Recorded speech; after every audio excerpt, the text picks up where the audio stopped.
Story 1: The radio that spoke after midnight. I inherited the old radio on a rainy afternoon. The kind of weather that seems to demand silence.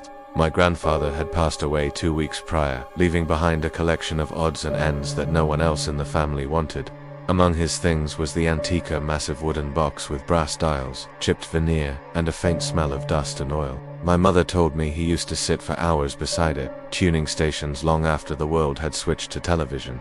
When I first plugged it in, nothing happened, just silence, followed by a dull click when I twisted the dials. I almost threw it out, but something stopped me. Maybe sentiment, maybe curiosity. Instead, I placed it on the shelf in my living room and let it sit like a relic of another time.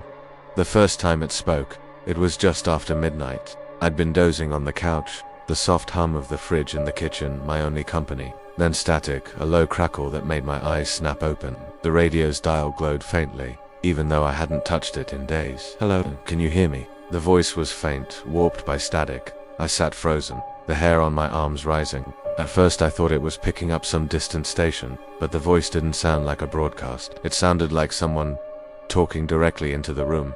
I leaned closer. "Hello," I whispered before realizing how ridiculous I sounded, speaking to an object. There was a pause, and then, "You can hear me." The dial flickered brighter, then faded again. I didn't sleep that night. Over the next few nights, the radio remained silent. I told myself it had been my imagination, a trick of sleep and static. But deep down, I knew it hadn't. And sure enough, a week later, the whispers returned. This time, there were two voices. They spoke in hushed tones, indistinct but urgent. My name slipped through the static clear, undeniable.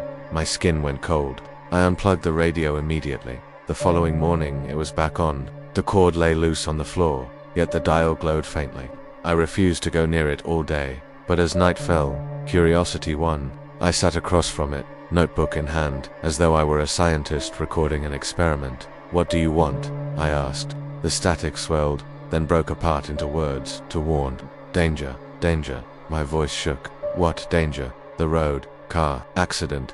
The words faded, replaced by soft crackling, like laughter. The next day, my cousin called. She'd been in a car accident. Her brakes had failed on a wet road. She was fine, shaken, but alive. I dropped the phone and stared at the radio. From then on, the voices spoke regularly.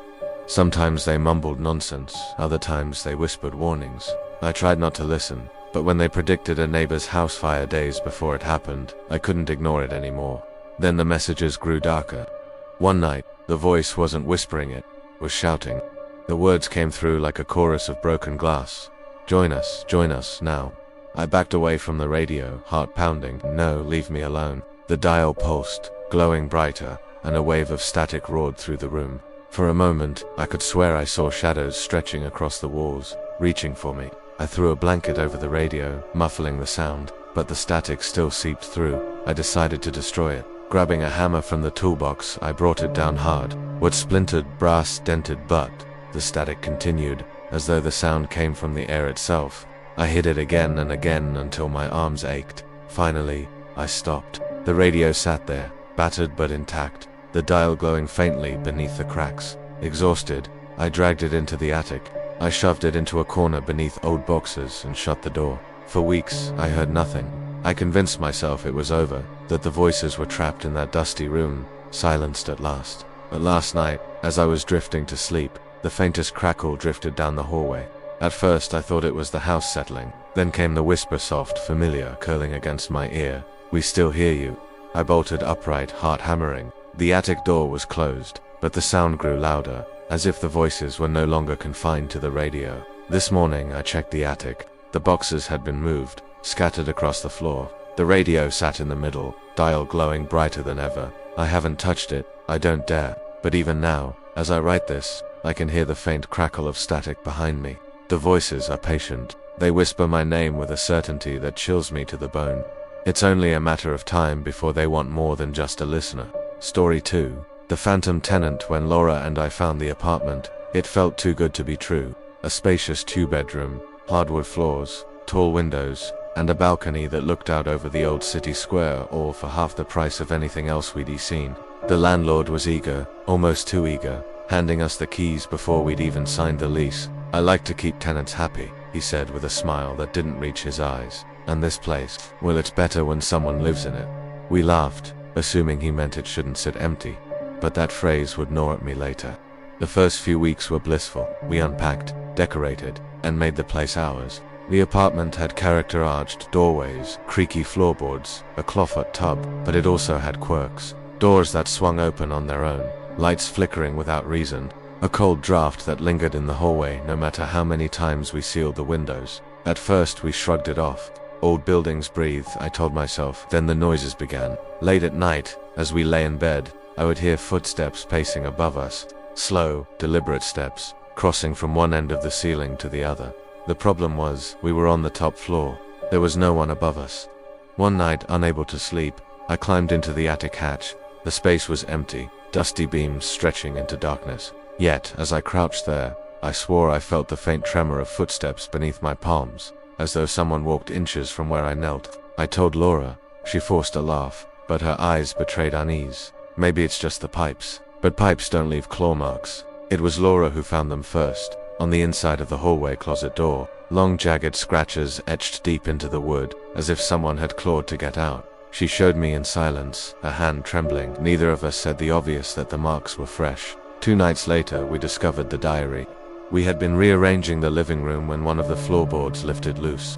Beneath it was a small leather-bound book, brittle with age. The first entries were mundane groceries, weather notes, complaints about rent, but the later ones grew strange. The handwriting grew erratic. It watches me while I sleep. Doors open even when I lock them. Something lives in the walls. The final entry chilled me to my core. It won't let me leave. Tonight will be my last. The signature belonged to the previous tenant, a woman whose name I vaguely remembered from the lease. I had assumed she'd moved out, but now I wasn't so sure. That night, Laura shook me awake. Her face was pale, eyes wide. There's someone in the room. I sat up, heart racing. At the foot of the bed, in the faint light leaking through the curtains, stood a figure, a woman. Her face was blurred, features shifting like smoke. She didn't move, didn't breathe, just stared. I scrambled for the lamp. Light filled the room. The figure was gone. Laura burst into tears. I held her, though my own hands shook uncontrollably. We didn't sleep again that night. The next day, I confronted the landlord. I demanded to know about the previous tenant. His smile faltered, but only for a moment. She left suddenly, he said, avoiding my eyes. People do that sometimes. Where did she go? He hesitated, then muttered, no forwarding address. That night, we debated leaving, but moving again would cost more money than we had, and Laura clung to the hope that what we saw was just stress, exhaustion, imagination. But the apartment had other plans. The footsteps grew louder, closer. The cold draft became a constant chill that seeped into our bones. Shadows pooled in the corners, stretching against the walls even when no light cast them, and then came the whispers. They started softly, as though carried on the wind. By the third night, they were unmistakable murmurs from behind the walls, words we couldn't understand. Sometimes it was laughter, other times sobbing, always female, always desperate. One evening, Laura vanished. I had been in the kitchen when I heard her scream. Dropping the dishes, I ran to the bedroom. The door slammed shut in my face. I threw my weight against it, but something held it closed from the other side. Her screams grew muffled, fading into frantic gasps, then silence. When the door finally burst open, the room was empty. The window was locked from the inside. I tore the apartment apart, calling her name, until my throat was raw. Finally, I stumbled into the hallway closet. The door creaked open. Inside, Laura crouched in the corner, her face pale, eyes unfocused. Her fingernails were broken, bleeding. She had been scratching at the wood, adding new marks beside the old ones. "It won't let me leave," she whispered, voice hollow. I pulled her out, shaking her shoulders. But she only repeated the same phrase over and over, as though the words weren't her own. That was the last night we spent in the apartment. We fled before dawn, carrying only what we could stuff into bags. The landlord didn't protest when we broke the lease. He simply nodded, as though he'd expected it. We never spoke of what happened again. Laura refuses. She still wakes from nightmares, clawing at the sheets. Months later, a friend mentioned the building. "Did you hear? Another couple moved into your old place." My stomach turned. They disappeared. My friend said casually, "No one knows where they went." And all I could think of was the diary, the final entry etched in frantic strokes. "It won't let me leave." Story 3.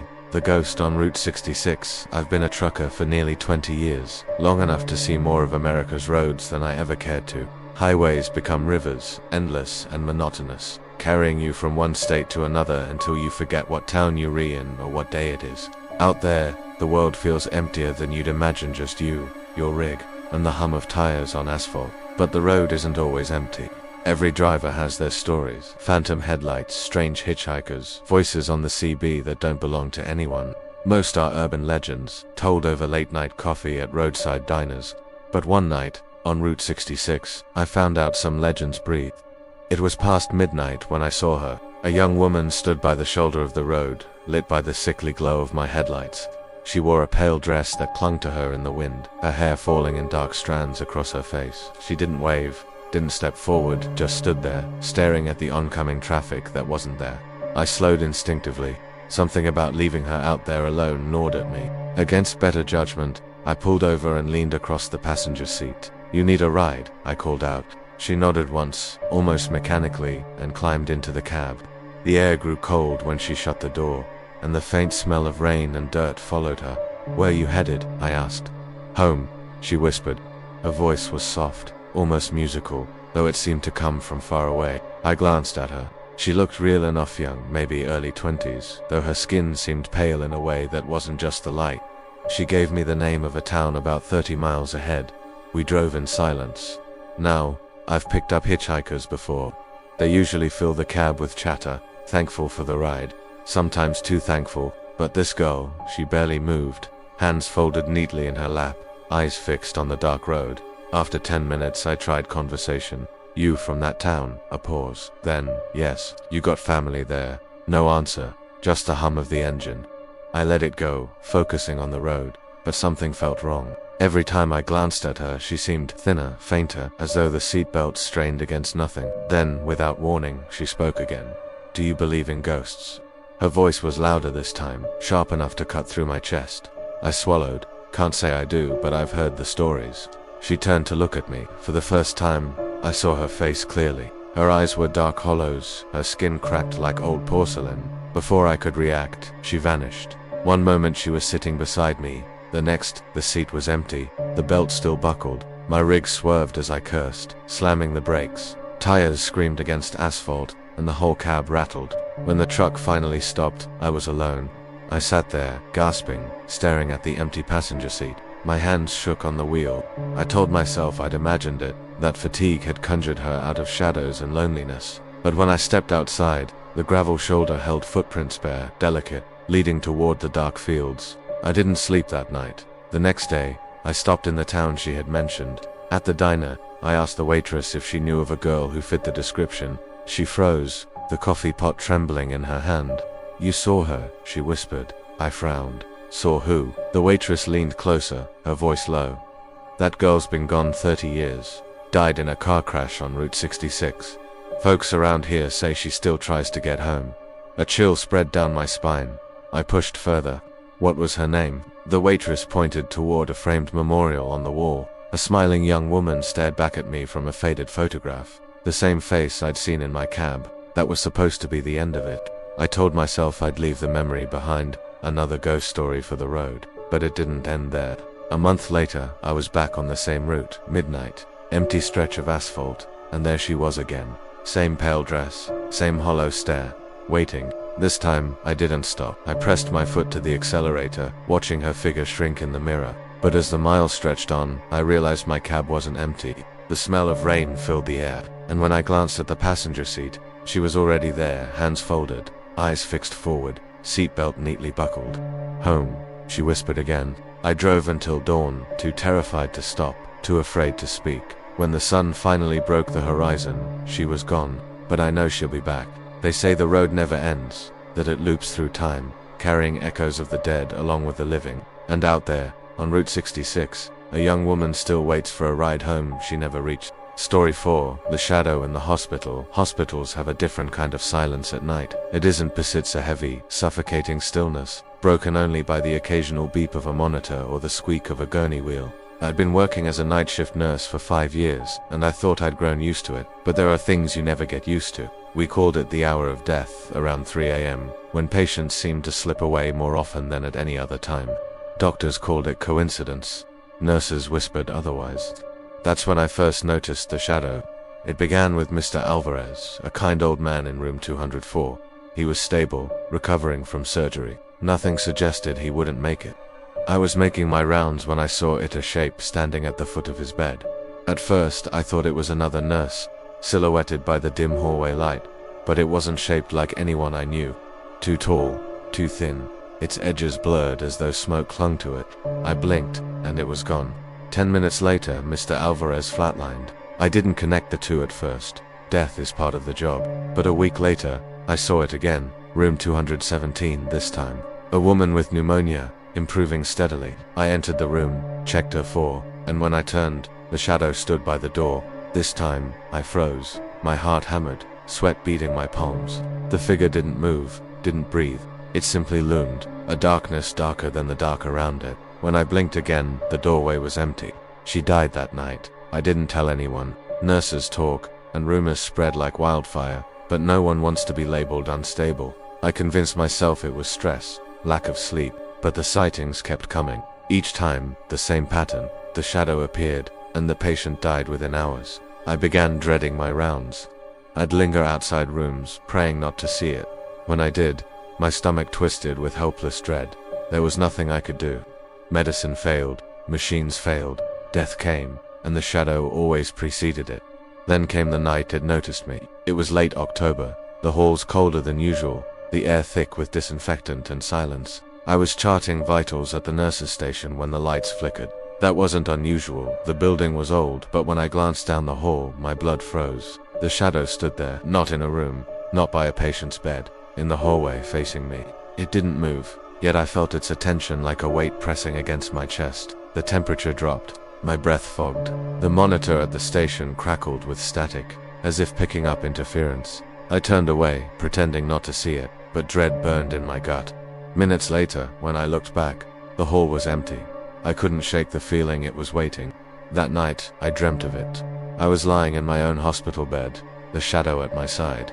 It leaned closer, its form folding over me like smoke. A whisper brushed my ear, though no mouth moved. Soon, I woke gasping, my arms covered in deep purple bruises, where invisible fingers had gripped me in the dream. The next evening, I asked my colleague, Jenna, if she'd ever seen strange things on her rounds. She hesitated, then nodded slowly. "You've seen it too," she whispered. My heart lurched. The shadow. Her eyes glistened. I thought I was losing my mind. It's always there before someone goes. We didn't speak of it again, but the knowledge sat between us like poison.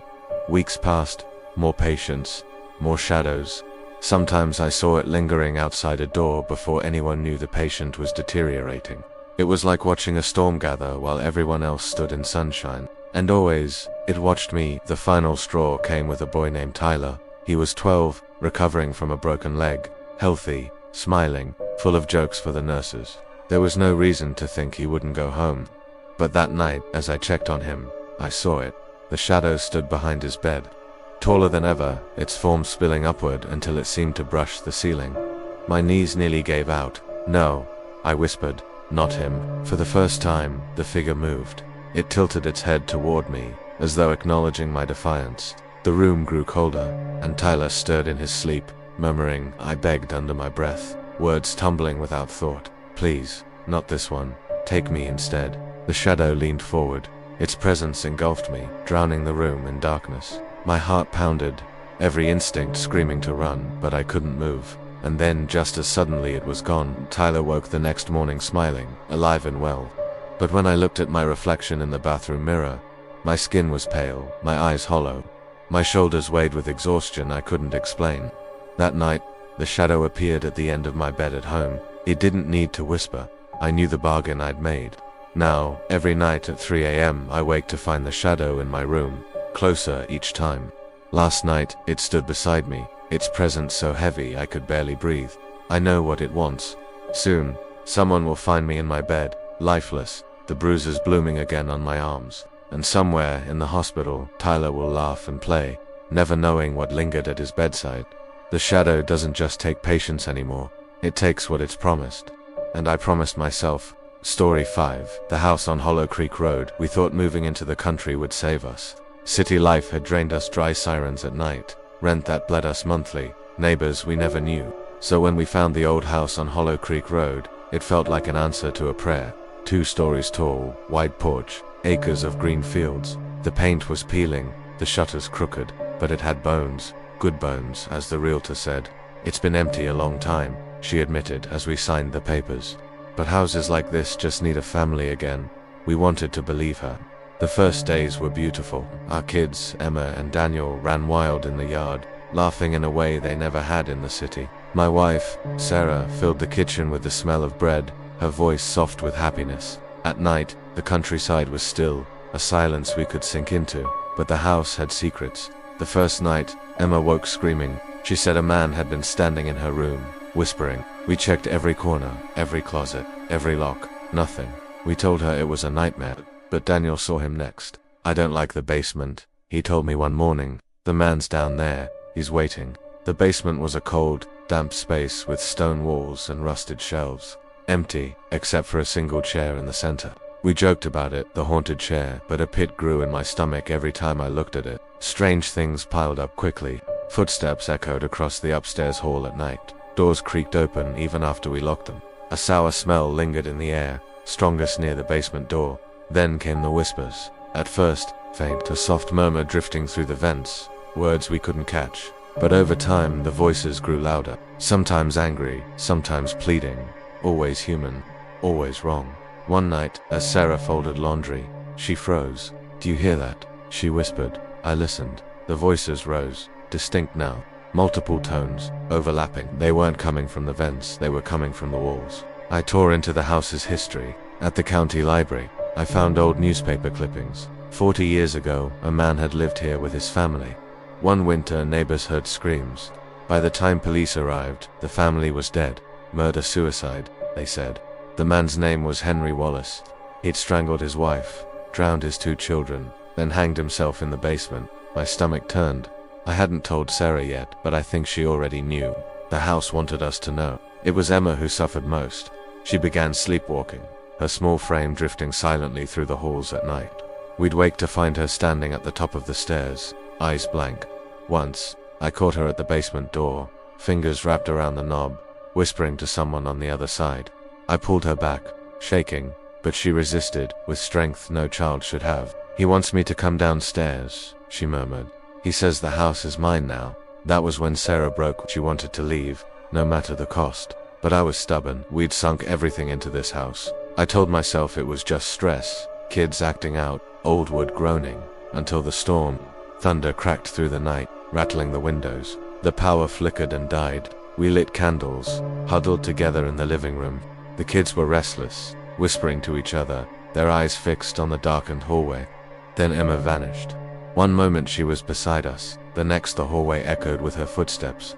We bolted after her, calling her name, but she was already at the basement door. The knob turned slowly, as if pulled by an invisible hand. "Emma," Sarah screamed. The door opened, cold air rushed out, thick with the stench of rot. Emma stood at the top of the stairs, staring into the darkness below. "He's waiting," she said, her voice low and unnatural. "He wants us all." I lunged, grabbing her arm just as the basement lights flickered on. For a heartbeat, I saw him, Henry Wallace. His figure stood at the bottom of the stairs, head tilted, rote burns carved deep into his neck. His grin split wide, teeth gleaming in the candlelight. I yanked Emma back, slamming the door. The house shook around us, walls groaning, whispers rising to screams. Shadows darted across the ceiling, twisting into faces that shrieked in silence. We didn't wait. We fled into the storm, barefoot, soaked, clutching the children as the house roared behind us. By morning we were miles away, shivering in a cheap motel, afraid to close our eyes. We never went back. We left everything: furniture, clothes, photographs. The house can keep them, but I dream of it still.